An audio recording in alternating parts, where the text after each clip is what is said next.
kes see küll on, kes see siin raamatut loeb?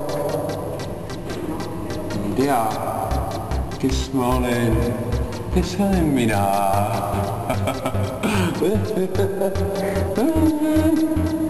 Ta näib nii tubli, nii hoolav. Mis küll on tema nimi?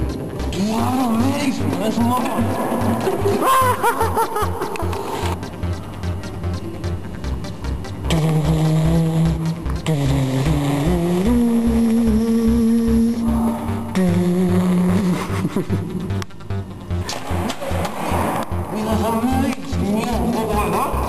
Mida ma nii tead? Sa ma kõige hoidin. Mida sa mürised? Raisk!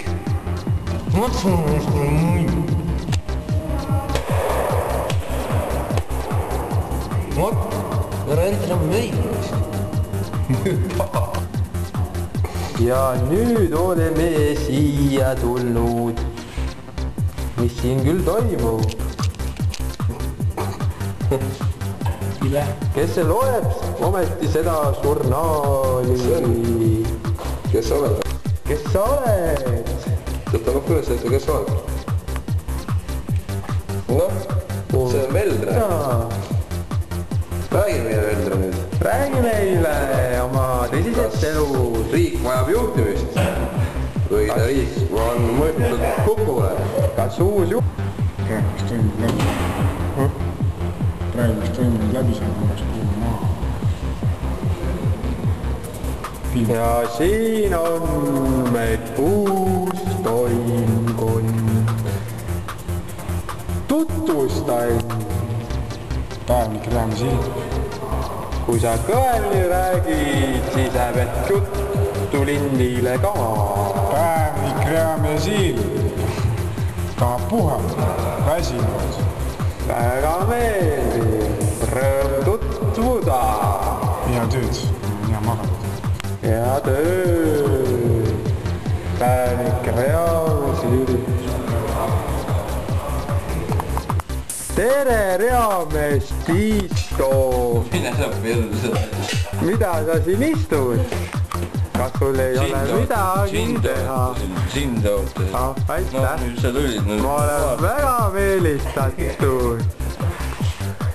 Kas sa hakkad nüüd kapis asju korda panema? Ei, ma olen maganud. Väga hästi. See oli siis meie kangelane Tiito. Okei. Mis siin küll toimub? Huvitav. Väga põhjal. Kas tõesti sõdurpoiss õmbleb oma pükstele nööpi ette? Ilmi neid püksi, mis ta jalasid. Ilmi neid püksi, mis ta jalasid. Kes see meil siis on? See on lopi video. Kas sina oled reamees? Nii. Vaatame kapi pealt, kes oled sina? Väga hästi. Kes sina küll oled? Mina? Jah, sina. Kas sa oled maailmameister? Sina oled lood, aga meil normaalne, rahvne inimene. Kas on ka raske ristsõna, reamees? Jaa, raske. Smirnov? Jaa, see on mina. Kuidas sulle see ristsõna meeldib? Enam-vähem maal. Kas sina oled ka väsinud? Natukene. Aga sa oled ikkagi rõõmus. Nojah, Sest sellepärast on varsti reservi. väga õige. Jaa.